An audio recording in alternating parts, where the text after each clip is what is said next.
I don't understand how these things are done, Craig. Why, your 10,000's a drop in the ocean. Alan Ladd was Hollywood's golden boy, the star of Shane, the face on millions of magazines.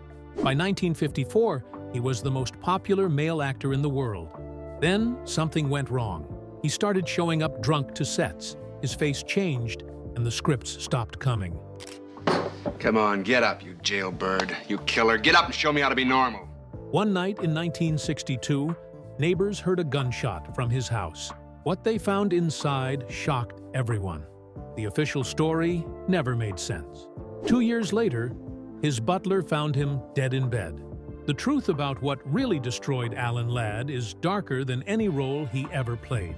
Alan Ladd was born on September 3, 1913, in Hot Springs, Arkansas.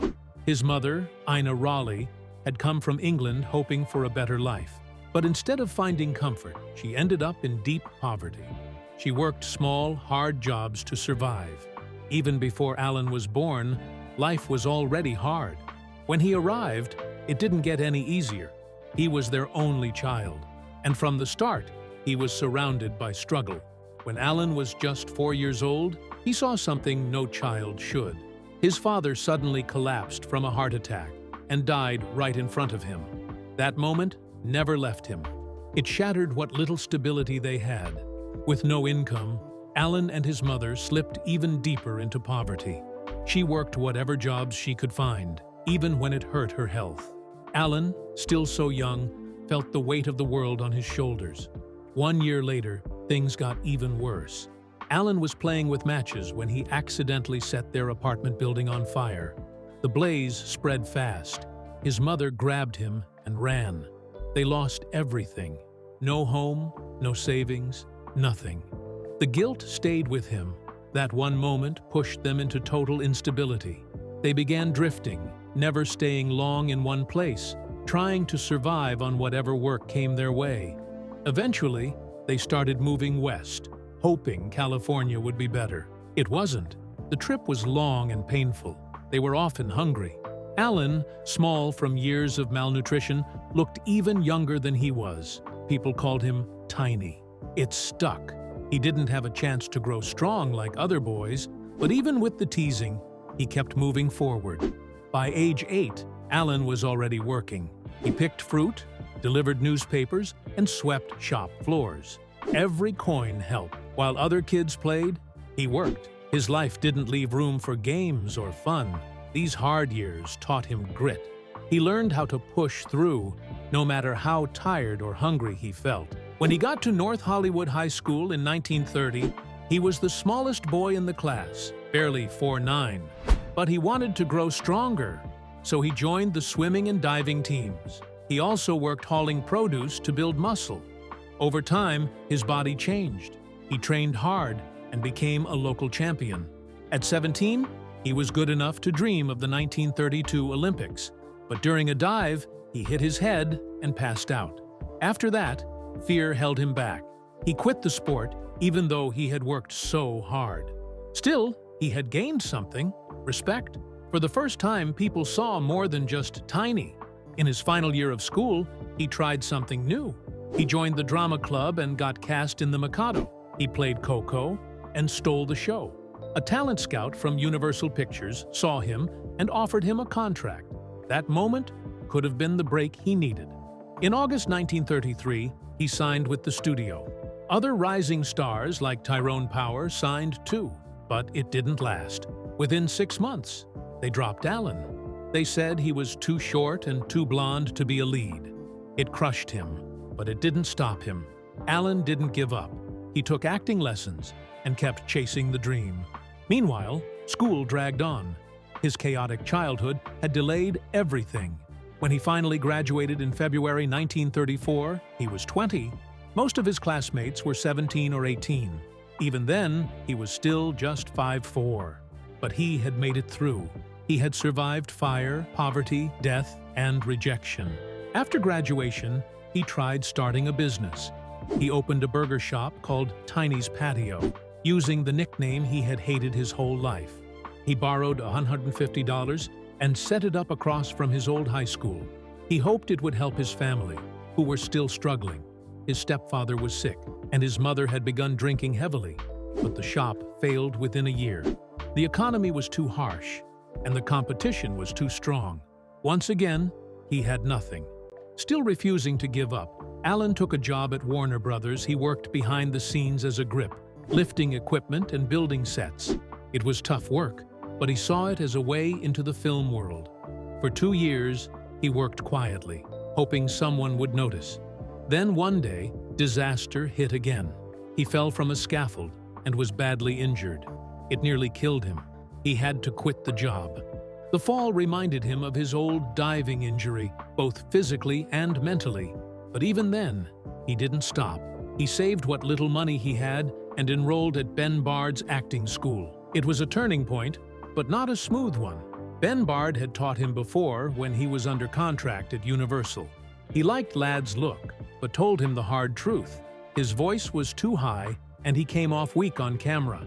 He even said Ladd needed dentures because his bad teeth made him hard to understand.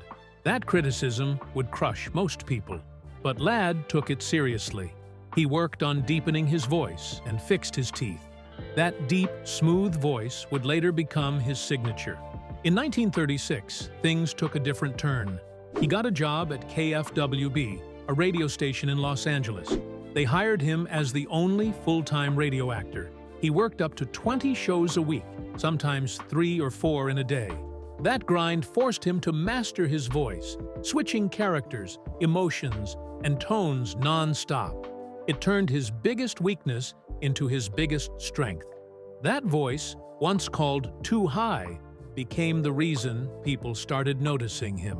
That same year, he married his high school sweetheart, Marjorie Midge Harold. But they couldn't even afford to live together. They stayed in separate places for a while.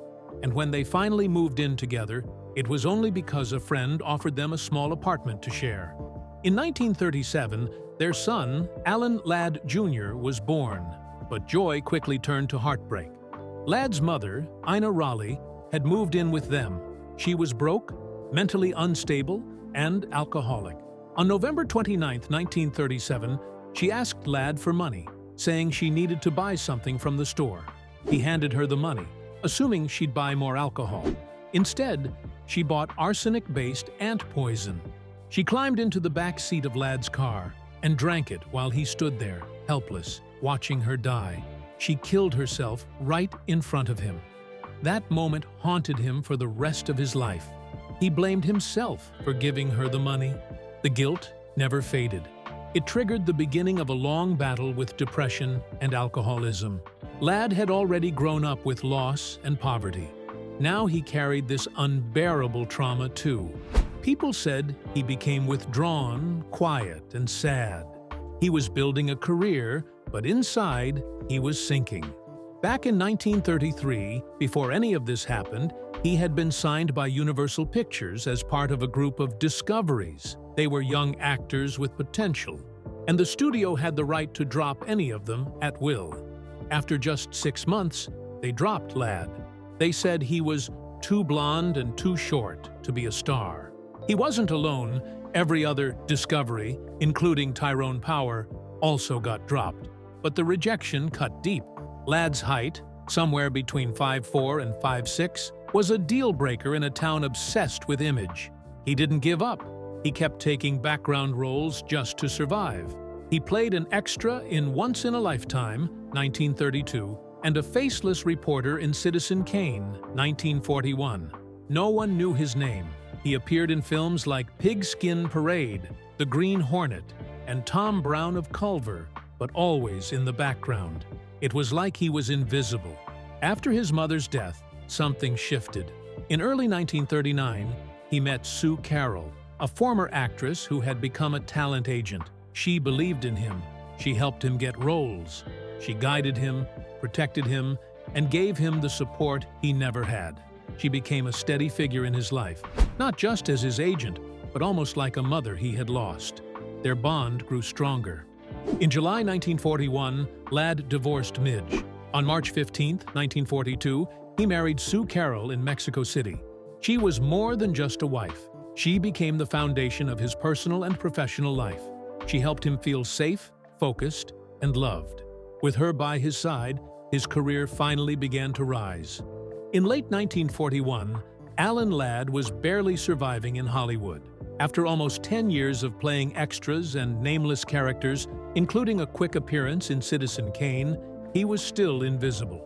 But everything changed when Paramount tested him for This Gun for Hire. The role was Raven, a hit man with a dead stare and deadly hands. Ladd wasn't the first choice. The studio had looked at Robert Preston and DeForest Kelley. But when Ladd showed up for the screen test with his blonde hair dyed black and a quiet, cold look in his eyes, they saw something different. Director Frank Tuttle pushed for him. The studio listened. He was given fourth billing. His name was added with the words, "and introducing." But by the time filming ended, he wasn't just a side character anymore. The studio rewrote scenes to give him more time on screen. Something about him was magnetic. Before the film even came out, Paramount had already signed him to star in The Glass Key. That meant one thing: Alan Ladd was no longer invisible. To make Raven believable, they gave Ladd a dark makeover. His blonde hair became jet black. He didn't raise his voice. He didn't smile. He barely moved. But his silence carried weight. Raven was a killer, yet he fed stray cats. He spared the innocent. He looked like a villain, but felt like someone broken inside. That contrast, the violence and the pain, struck a chord. Audiences saw a new kind of character on screen. Not a monster, not a hero, just a man with scars buried deep. That role created a blueprint. The cold angel killer. Ladd's quiet style would echo through film noir for decades. It reached Robert Mitchum. It shaped Alain Delon in Le Samouraï. That cold, tragic silence started with Ladd. The film hit theaters in May 1942. It exploded. On a budget of $500,000, it earned between $1 million and $12 million. That kind of success during wartime was massive. People weren't just watching the story. They were watching Ladd. And they were watching him next to Veronica Lake. She was 4'11", mysterious, and already famous from Sullivan's Travels. He was 5'7", with that same distant look. They matched on screen like pieces of the same puzzle. Audiences couldn't get enough. Paramount knew it. So they paired them again and again. The Glass Key, The Blue Dahlia, and more. Together, they helped shape what film noir looked like. Cool lighting, broken characters, tension you could feel. That wasn't an accident. That was the Ladd Lake effect. Alan Ladd didn't just become a movie star, he became a face that sold magazines. That was rare for a man in the 1940s. Publisher Albert Delacorte even said it out loud. Alan Ladd sold magazines. His image showed up everywhere. Photoplay, Modern Screen, all the fan magazines. People didn't just want to watch him. They wanted to own a piece of him. There was even a rumor that his contract required at least one shirtless scene per film. It was half joke, half marketing. By 1954, Photoplay called him the most popular male film star in the world. When World War II broke out, Alan Ladd was already a rising star. But instead of going straight into uniform like many of his peers, he hit a strange roadblock. Doctors said his chronic stomach problems made him unfit for duty, and the draft board gave him a 4F classification. That label meant he wouldn't be sent to war. But for a famous actor during a time when patriotism was everything, 4F came with a quiet shame. Fans expected their heroes to serve. Studios expected their stars to set an example. Still, it didn't hurt his popularity. Paramount doubled down, re-releasing his older films with his name in bigger letters. At his peak, he was getting around 20,000 fan letters every week. Even the New York Times compared his rise to the frenzy once surrounding silent film idol Rudolph Valentino. But the draft board changed its mind. On January 19, 1943, Ladd was officially called to serve. Just like that, his 4F status was overturned, and his studio projects were put on pause or recast altogether. Hollywood had to wait, so did his fans. Ladd joined the U.S. Army Air Forces and was sent to the 1st Motion Picture Unit. He ended up stationed at Walla Walla Army Air Base in Washington. His job wasn't combat, it was film. His unit produced training and propaganda movies for the military, but even as a soldier, Ladd didn't shy away from public duty.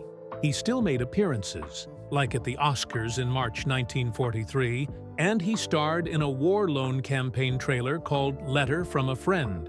But his old health issues came roaring back. In October that year, he was hospitalized in Santa Barbara. Stomach trouble, worsened by the flu, knocked him out of action. On October 28, 1943, the Army discharged him on medical grounds. His time in uniform had lasted less than a year.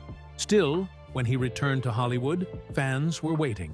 By December, he was ranked the 15th most popular movie star in America. That momentum didn't slow down.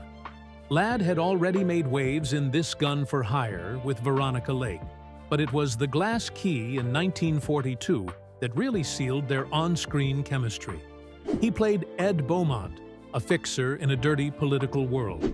It was gritty, dark, and intense, and fans couldn't get enough. Ladd and Lake made another hit with The Blue Dahlia in 1946, a moody thriller penned by Raymond Chandler. In it, Ladd played Johnny Morrison, a returning soldier pulled into a murder mystery. The character's trauma and moral conflict felt real to post-war audiences. Their trio of noir films helped shape the entire genre and turned Ladd into one of the era's defining faces. Then came 2 years before the mast. Released in 1946, it was a sweeping sea epic based on Richard Henry Dana Jr.'s memoir. The film cost around $2 million to make and pulled in more than $4 million at the box office. That kind of return in the mid-40s was massive. The story followed a spoiled young man who grew up fast on a brutal sailing voyage. It touched on mutiny, hardship, and personal growth, all things audiences connected with after the war. The film was one of the top 10 hits of the year, and it proved Ladd wasn't just a noir star. He could carry big, dramatic films, too. By 1947, he was officially one of Hollywood's top moneymakers. He ranked 10th among all box office stars that year. That wasn't a one-time fluke. He came back even stronger in 1953, ranking 4th, and held on at 6th place in 1954. That kind of consistent success was rare. He shared that space with giants like Gary Cooper and John Wayne. Ladd had carved out a unique space, tough but vulnerable, quiet but unforgettable. Whether in a sharp suit or on horseback, people showed up to watch him. But then his career hit a strange pause. In July 1951, he wrapped filming on a new Western called Shane. It should have been a major release. Instead, Paramount shelved it. For nearly 2 years, it sat unseen. Some say the studio doubted Ladd's fading star power. Others believe they were trying to pressure him during contract talks. At one point, they even considered selling the film to Howard Hughes. But everything changed once they screened the finished product. Shane finally hit theaters on April 23, 1953, premiering at Radio City Music Hall. And it wasn't just a hit, it was a phenomenon. The movie earned $20 million in its first year, selling more than 33 million tickets across North America. It landed in the top 5 box office hits of 1953. Critics loved it too. It scored 6 Academy Award nominations and won Best Cinematography. Years later, the American Film Institute ranked it the 3rd greatest Western of all time. In it, Ladd played a soft-spoken gunfighter haunted by his past, trying to leave violence behind, but forced to pick up his guns again. His performance gave birth to the reluctant hero in Westerns. The final scene, where Shane rides off as Little Joey calls after him, became one of the most iconic endings in cinema. The comeback was complete. In 1953, Photoplay named him the most popular male star, putting him alongside Marilyn Monroe. The following year, he won the Golden Globe for World Film Favorite, Male. His hands and footprints were set in cement at Grauman's Chinese Theater in 1954. At long last, he was not just famous again, he was immortal. Alan Ladd had spent years inside the safety of Paramount Studios. It wasn't just where he worked, it was where he felt protected. For a man who had grown up feeling unwanted and insecure, the studio had become his world.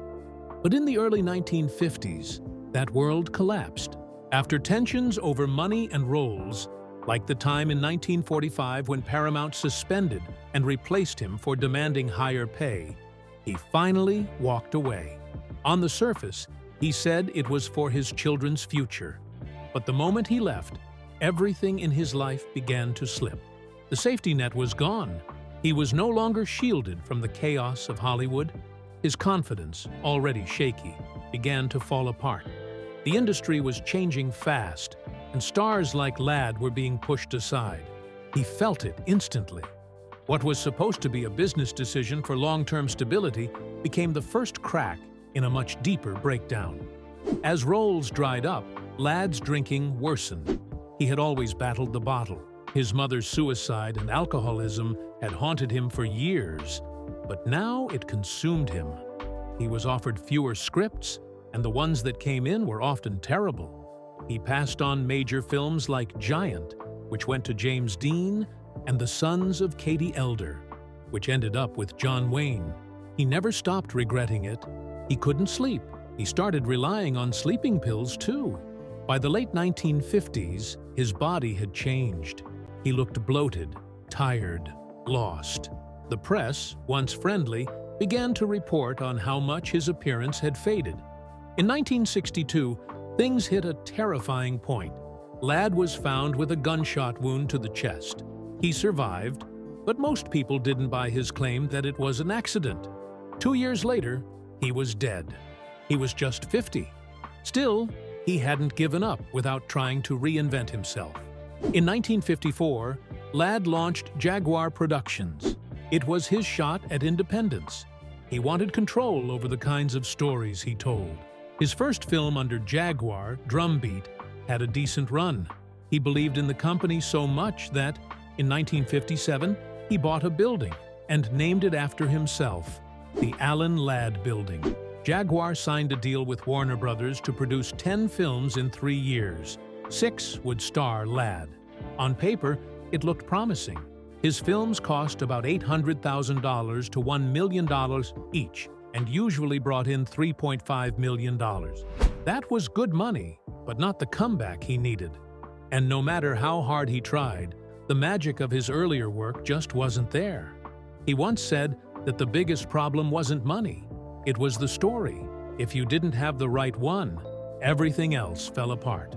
Sadly, most of the stories he picked just didn't connect with audiences.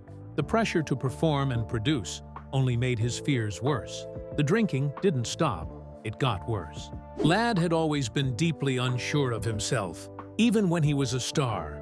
He once called himself the most insecure, frightened, and guilt-ridden superstar in Hollywood. On set, that insecurity was hard to hide. Loretta Young, who worked with him in And Now Tomorrow, said she never saw him laugh.